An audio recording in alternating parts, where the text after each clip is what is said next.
Trinidad and Tobago, a twin island state drawn together by historical events. Through the strength of our people, our nation rose from the ashes of our colonial past.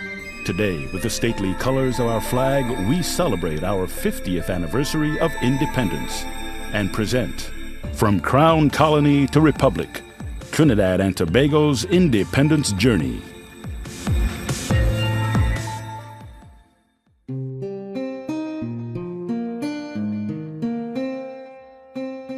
The practice of representative government can be traced back to ancient Greece during the 6th century. Since that time, civilizations have faced the challenge of ensuring that the voice of the people is expressed by those entrusted to represent them. Societies have evolved considerably over the centuries. With the advancement of technology and the ease with which news, information are readily available on a global scale, citizens are now expecting and demanding a higher level of accountability and transparency from their leaders. From North Africa to Europe and Latin America, people have agitated for greater participation in the governance of their affairs. Parliament has many responsibilities. It has to ensure that within its operations, it is accountable. It has to ensure that there is transparency in its operations. Parliament has to also ensure that there is a certain level of participation in its decision-making processes. So it has a lot or a number of responsibilities to the community and to the society as a whole. A strong parliament would mean a strong democracy. A weak and feeble parliament would also mean a weak and feeble democracy. So when you strengthen parliament and its institutions, you are strengthening democracy in a society. Parliament, as an arm of the state, is charged with the responsibility of proposing, debating and passing legislation and policies for good governance. There are three branches of the state: the judiciary, the executive, and the legislature. The legislature is another name for the parliament. But for the parliament to function in the way that it ought to function, it must have financial and administrative independence or autonomy. If the parliament is to bring the executive arm of the state to book, if the parliament is to demand accountability from the executive, it must have independence as it relates to finances and its ability to recruit staff. In keeping with international trends, Parliament intends to introduce a code of conduct for parliamentarians, which will not only ensure that members focus on the business of the people, but will also engender public confidence in their leaders. It's one thing, of course, to introduce a code of conduct. You need somebody independently to supervise, as it were, to police the code of conduct. And I think a political ombudsman should be part of that feature, in that he would be able to, or she would be able to enforce, reprimand, take matters up with parliamentarians directly and maybe ultimately with the presiding officers, to the extent that parliamentarians veer from what we think are appropriate codes of conduct. Parliament recognizes the need to improve its efficiency and effectiveness to meet the expanding needs of society. To this end, the Parliament has embarked on several initiatives, including the comprehensive revision of its standing orders, as well as the restoration of the seat of Parliament, the Red House. The Red House, when it is completed, would stand out as a beacon, not only of hope, but a beacon of light for our nation. But we want to establish what is called a parliamentary museum that can give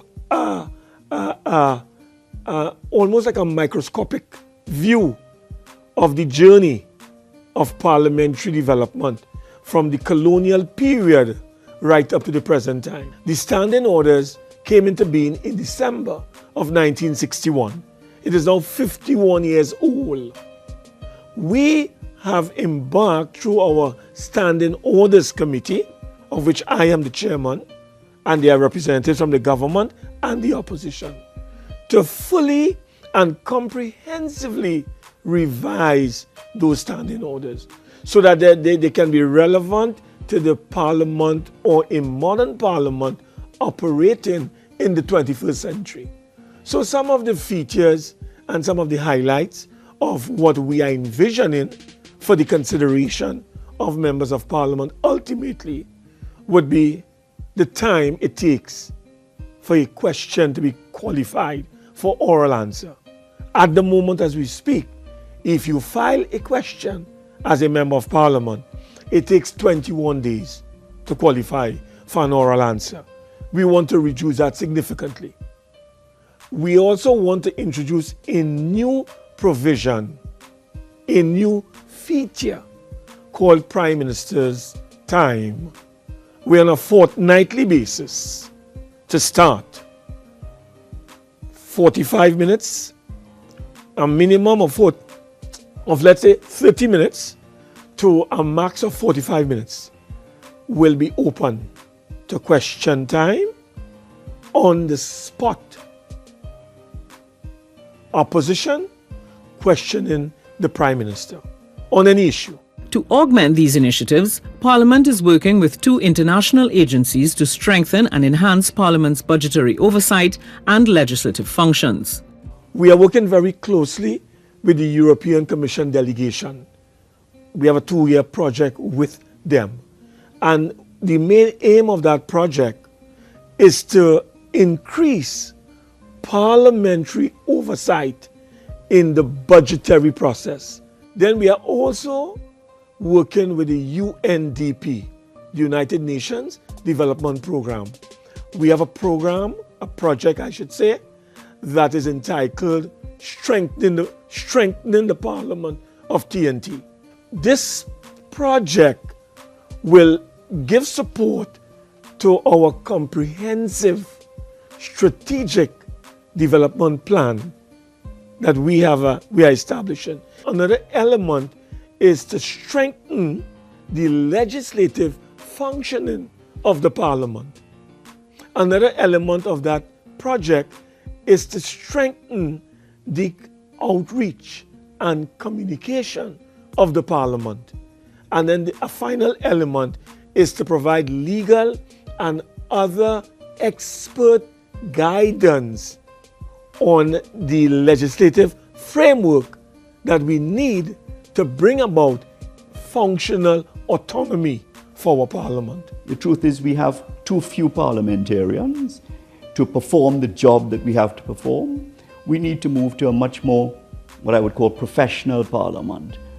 And because the truth is that beyond the executive, all our parliamentarians are part-time parliamentarians.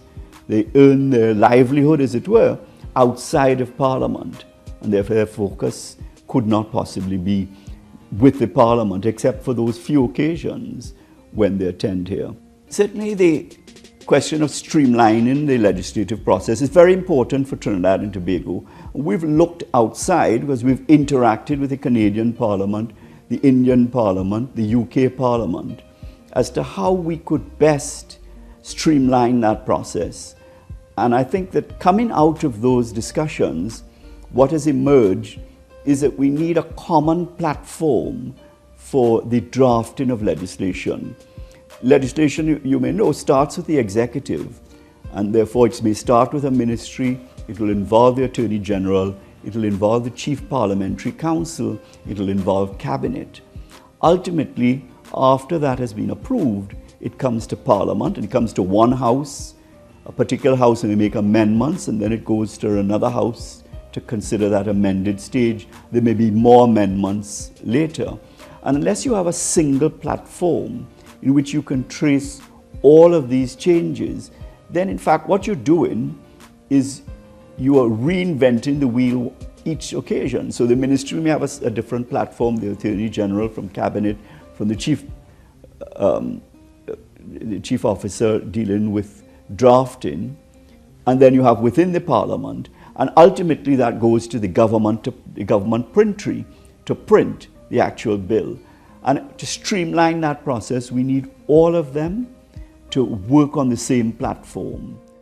A strong democratic parliament includes representatives from the widest possible cross-section of the population. Ultimately, your aim is to have